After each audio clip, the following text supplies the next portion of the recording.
Halo semuanya, pernahkah kalian membayangkan siapa yang sebenarnya bertanggung jawab atas keselamatan pasien?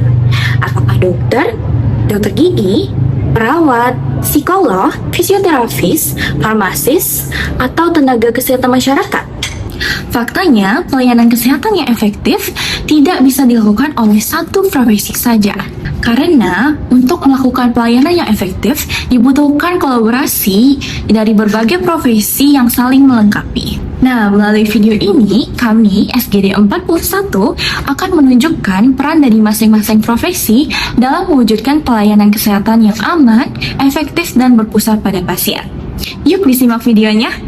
Menurut WHO, Interprofessional Education atau IPE memungkinkan terjadinya praktik kolaboratif yang efektif. Nah, di mana dalam pelayanan kesehatan yang modern itu kebutuhan pasien semakin kompleks, sehingga tidak dapat ditangani oleh satu profesi saja. Melalui IPE, mahasiswa dari berbagai profesi kesehatan dapat belajar bersama, memahami peran dan juga tanggung jawab dari masing-masing profesi, serta mengembangkan kemampuan komunikasi dan juga kerja sama tim.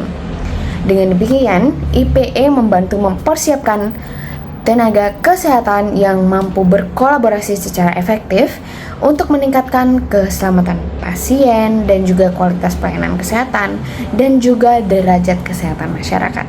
Melalui IPE, mahasiswa kesehatan belajar bahwa kolaborasi tidak berarti setiap profesi menjalankan pekerjaan yang sama. Setiap profesi tetap bekerja sesuai kompetensinya masing-masing, tetapi mengarah pada tujuan yang sama melalui komunikasi yang efektif, saling menghargai keahlian satu sama lain, dan juga saling berbagi informasi mengenai pengambilan keputusan. Inilah yang membedakan kerja tim interprofesional dengan kerja individual. Untuk memahami bagaimana kolaborasi antar profesi ditetapkan dalam pelayanan kesehatan, mari kita lihat sebuah kasus yang sederhana, yaitu Ayu, seorang mahasiswi berusia 20 tahun, datang ke klinik kampus dengan keluhan nyeri lambung yang sering kambuh, sakit gigi, dan juga nyeri punggung akibat terlalu lama belajar dengan posisi yang kurang baik. Selain itu, Ayu juga mengaku sering merasa stres karena tugas kuliah yang menumpuk, sulit tidur, serta memiliki pola makan yang kurang teratur. Kondisi ini menunjukkan bahwa satu pasien dapat memiliki berbagai masalah kesehatan yang membutuhkan penanganan dari beberapa profesi kesehatan secara bersama-sama. Secara umum, dokter bertugas melakukan pemeriksaan, menegakkan diagnosis, menentukan terapi, dan memantau perkembangan pasien. Pada kasus Ayu, dokter berperan mengidentifikasi penyebab berbagai keluhan yang dialami pasien, menentukan diagnosis, menyusun rencana penanganan, serta mengkoordinasikan pelayanan dengan profesi kesehatan lainnya.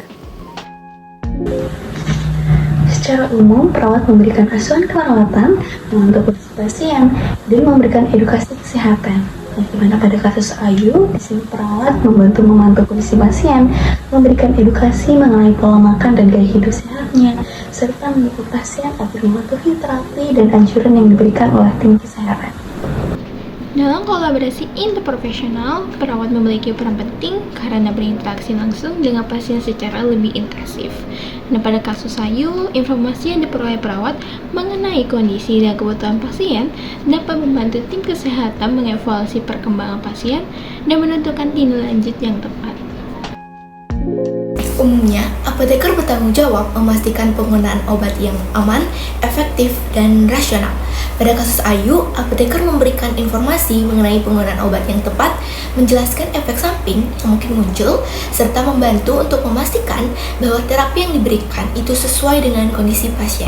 Selanjutnya itu ada kontribusi apoteker dalam tim kesehatan. Apoteker itu bekerja dengan dokter dan tenaga kesehatan lainnya untuk meningkatkan keselamatan pasien. Nah, dalam kasus Ayu ini, apoteker itu membantu mencegah kesalahan penggunaan obat dan memastikan pasien itu mendapatkan manfaat dari terapi obat yang optimal. Dokter gigi berperan dalam menjaga kesehatan gigi dan mulut melalui upaya promotif, preventif, kuratif, serta rehabilitatif. Pada kasus Ayu, dokter gigi melakukan pemeriksaan serta penanganan terhadap sakit gigi yang dialami oleh pasien, serta memberikan edukasi mengenai pentingnya menjaga kebersihan gigi dan mulut. Fisioterapi umumnya dapat meningkatkan dan juga mempertahankan fungsi gerak serta kualitas hidup. Pada kasus Ayu, fisioterapis dapat membantu mengurangi nyeri punggung bawah melalui asesmen, exercise yang sesuai, dan juga memberikan edukasi mengenai postur yang baik saat belajar ataupun beraktivitas. Secara umum, psikolog berperan dalam asesmen psikologis, konseling, intervensi perilaku, hingga promosi kesehatan mental. Nah, dalam kasus Ayu, psikolog berperan dalam mengidentifikasi sumber stres yang dialami pasien. Selain itu, psikolog juga melakukan pendampingan untuk mengelola stres dan meningkatkan kesejahteraan psikologis pasien. Selain terapi fisik, psikolog juga memberikan informasi kepada tim kesehatan mengenai faktor psikologis yang bisa mendukung penyembuhan pasien. Alhasil, pemulihan atau terapi yang diberikan bisa lebih berpusat kepada pasien untuk menunjang keberlangsungan hidupnya. Berbeda dengan profesi lain yang lebih banyak berfokus pada individu, kesehatan masyarakat berorientasi pada populasi.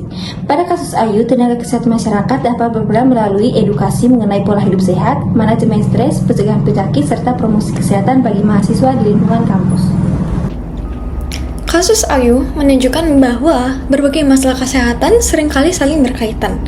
Oleh karena itu, diperlukan komunikasi yang baik, saling menghargai kompetensi antar masing-masing profesi, serta kerjasama yang efektif melalui pengambilan keputusan. Melalui kolaborasi antar profesi, kebutuhan pasien dapat ditangani secara lebih baik. Dapat disimpulkan bahwa setiap profesi kesehatan memiliki peran yang unik dan saling melengkapi. Melalui Interprofessional Education atau IPE, mahasiswa belajar bekerja sama sejak dini sehingga mampu memberikan pelayanan kesehatan yang kolaboratif, aman, dan berpusat pada kebutuhan pasien di masa depan. Mari belajar bekerja sama dan tumbuh bersama sebagai calon tenaga kesehatan yang kolaboratif demi mewujudkan pelayanan kesehatan yang lebih baik.